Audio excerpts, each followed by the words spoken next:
Assalamu alaikum everyone. Today we are going to start a very nice and beautiful poem written by William Wordsworth. I wandered lonely as a cloud. I wandered lonely as a cloud. And we know that William Wordsworth is a poet of nature. He always sees wonderful scenarios in nature, and he always talks about nature. And in this poem we see that the poet or the speaker, that is I is the speaker here. He is wandering. He is wandering lonely as a cloud. Wander means moving here and there aimlessly. So the poet or the speaker, he is maybe he is in a very frustrating mood. He is alone and he is lonely as a cloud, and he is moving here and there. He is moving here and there. He is passing the hills, the vales. Okay, when we will go through the lines of the poetry, we will see that how he was exploring, how he is exploring the nature. And in the title you can see that I wandered lonely as a cloud. As a cloud, in the literary terms, what is the literary terms the poet used here? Simile is the literary device used by William Wordsworth. So what is simile? Simile is the louder please. Direct comparison. Right? Yes. Using like as, there will be like as, but in the metaphor there will, yes, like and as will be excluded, and this is the indirect comparison. Now come to the look at the screen. This poem is the reflection on nature and solitude. So what is solitude? Solitude, this is another word for loneliness. Solitude. This is another synonym of loneliness, solitude. Okay, a reflection on nature and solitude. So this poem talks about nature and the loneliness of the speaker. Next, a solitary journey. Solitary, this is another synonym of loneliness, lonely journey. So the speaker walks alone compared to a solitary cloud and wandering over hills and valleys. So now come to the poem. Look at the materials you have in front of you. I wandered lonely as a cloud that floats on high over vales and hills, when all at once I saw a crowd, a host of golden daffodils. So the poet is wandering. He is walking here and there. He is moving aimlessly here and there through hills and valleys. Now, all on a sudden, he saw rows, lots of thousands of daffodils, a host of golden daffodils. Why golden? Daffodil flowers looks yellow. Okay. Beside the lake, beneath the trees, fluttering and dancing in the breeze. That means in breeze. What does it mean? Breeze. B-R-E-E-Z-E. Breeze. That means very mild wind, mild and soothing wind. B-R-E-E-Z-E. Okay, mild and soothing, very soothing. Mild and soothing wind. Okay, so when the daffodils are, they are very much soothing weather, soothing wind, and the daffodil fools are moving right to left, that is why this is called dancing. And the poet used personification here. Personification means the when the attributes of human, when the human qualities has been imposed on the inanimate object, that is called personification. So personification has been used because the daffodil flowers can't dance, people can dance. So this quality, this human quality has been imposed on the daffodil flower. Personification, another literary device used here, write down on your copy, personification. Personification means when the human qualities or human attributes, when the human qualities or attributes have been imposed on daffodil flowers, have been imposed on daffodil or inanimate object. Not only daffodil flowers, have been imposed on inanimate objects, inanimate or lifeless objects, inanimate or lifeless objects. When the human qualities or attributes have been imposed on the inanimate or lifeless objects, it is called personification. Is called personification. Personification. So the daffodil flowers are dancing. This is the human qualities. Human quality, one of the human qualities, it has been imposed on the inanimate object, that is the daffodil flower. This is called personification. Understood? Personification? Okay. Now, continuous as the stars that shine and twinkle on the Milky Way. Okay, another slide is there. Okay, sudden encounter. Sudden encounter with what? The rows of golden daffodils. A long row of daffodils appears located near a lake. Beside the lake, beneath the trees, fluttering and shifting in the breeze. That is dancing in the breeze. Now come here, then the next paragraph. Stars on the earth. Stars on the earth. The daffodil flowers have been compared with the stars on the earth. Continuous as the stars. Another simile has been used here. Continuous as the stars. That means the stars is, the daffodil flowers have been compared with the stars on earth. What does the star do? Just twinkle in the sky, isn't it? From the earth we see the twinkling stars in the sky. So in the earth, on earth, the daffodils are twinkling. This is the views, this is the opinion of the speaker. The speaker thinks like this. The poet thinks that daffodil flowers are the stars on earth. So daffodils compared to stars in the sky. This is another simile.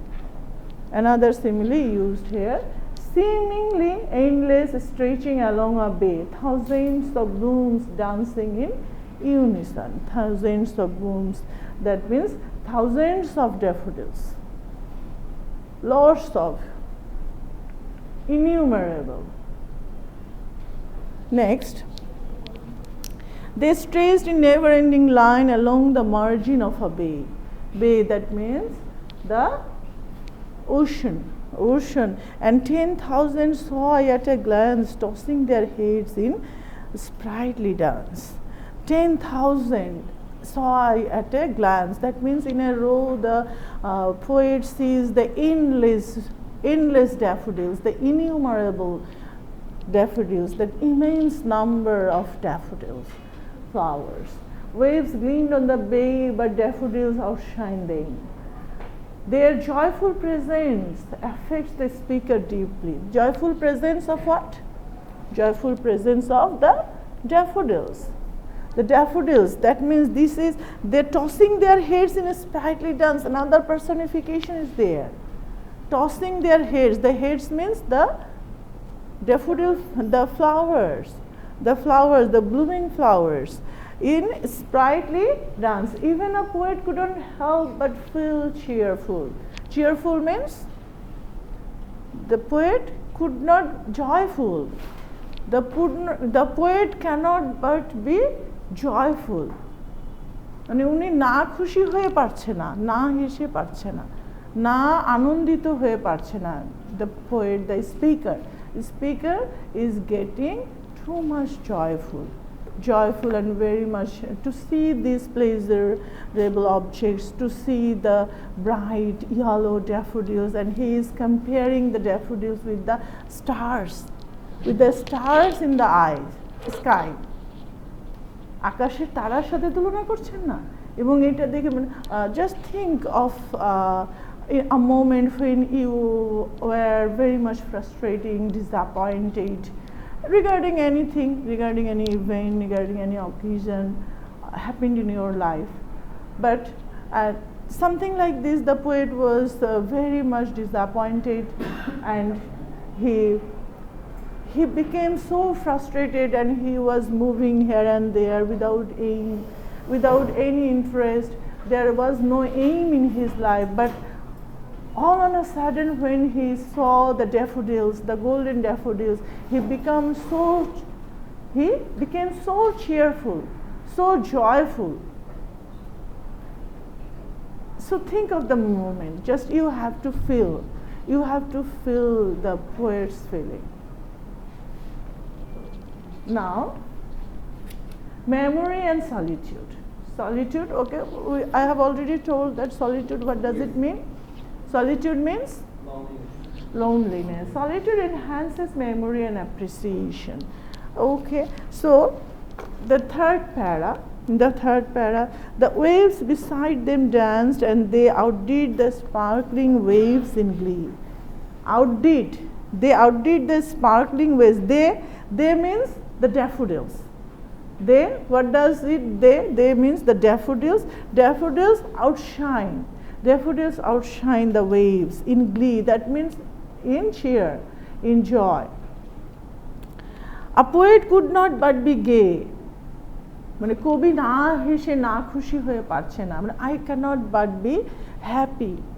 The poet could not but be satisfied in such a jocund company. Jocund is another word for cheerful. Jocund, the synonymous word for cheerful. The poet thought that he cannot but be joyful in such a jocund company. What does it mean? The jocund company is the daffodils. Another literary terms used here. Jocund means J-O-C-U-N-D. Write down everybody. Though you have the material, but you need to write. Jocund. J-O-C-U-N-D. Jocund means cheerful, beautiful, very nice, wonderful, amazing, awesome. You can use other adjectives also. You need to know lots of vocabulary, lots of adjectives, so that you can pronounce different words. Don't use the same words again and again. Try to use synonymous words so that your writing can be more enriched. Try to use different types of words, new adjectives, adverbs, or other verbs also, which carry the same meaning but use different words. This is the synonymous words. I gazed and gazed, but little thought what wealth the show to me and had brought. What wealth they show to me had brought. Okay, so the image of dancing daffodils brings happiness. The speaker's mind joins in the dance. The speaker's mind, but that means the speaker became so happy, cheerful, and so satisfied with the daffodil, by seeing the daffodil flowers, so that he is comparing the daffodils with the stars of the eyes. He is comparing the daffodils as jocund companions. Okay, so at the end of this poem, the poet became so much cheerful, very much happy, and all his frustration and disappointment has been gone with this beautiful scenario. In the last para, for oft when on my couch I lie. Couch means there is one kind of sofa. When he at his leisure, when he was just taking rest on the couch in vacant or in pensive mood. Pensive means painful mood. They flash upon the inward eye. They flash upon, that means the memories. Memories flash upon, memories of the daffodil flowers, memories of the hills and vales. Vales, okay, which is the bliss of solitude. Bliss, that means this is a blessing of solitude. And then my heart with pleasure fills and dances with daffodils. Okay, so when he, at his free time, when he was just remembering the previous scenario, the lovely, beautiful daffodils, when he was just thinking of those daffodil flowers, his mind becomes joyful, very much cheerful, and very much happy, and all his frustrations, disappointments, okay, has been disappeared. So in this way, people may find some consolation, some satisfaction, solace in his mind. Okay, I don't think that all of you need to have will do this type of acts or something like this, but this is the type, because he loves nature very much. You the people, sometimes when you got so tired, so you pass so hectic day, then in a moment you thought that maybe I can go somewhere else and take some rest in the nature, have some fun with my friends. You can pass your time with your dear ones, with your family members, with your friends. Okay. So here the poet is very much attached to the nature. That's why he finds his consolation, his satisfaction from nature. Nature, that means natural objects. Natural objects, flowers, cloud or the hills and valleys. This type of natural objects give him some satisfaction, some freshness. Okay, so that is why he is telling that the daffodil flower, the flash upon that inward eye, that means his mental eye, which is the bliss of solitude. He is thinking that the nature, the beautiful flowers are the blessings of his loneliness. Okay, so the beginning of the poem was very much disappointment. The poem starts with frustration, disappointment of the poet's mind, but at the end of the poem, we see that the poet's heart was filled with pleasure and dances with the daffodils. So maybe all his disappointments has been disappeared, and he finds some satisfaction, some joy, some meaning in his life. Okay, so I think clear to you. And do you have any question? Yes. What's the meaning of poet?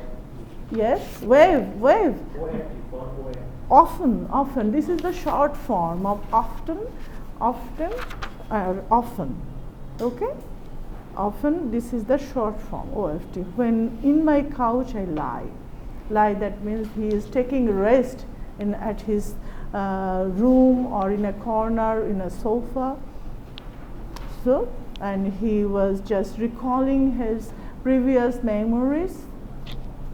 That's why when he was just thinking of the golden daffodils, he thought that this is the bliss of his solitude, the blessing of his loneliness. In this way, the poet or the speaker is trying to find some satisfaction, some pleasure in his life.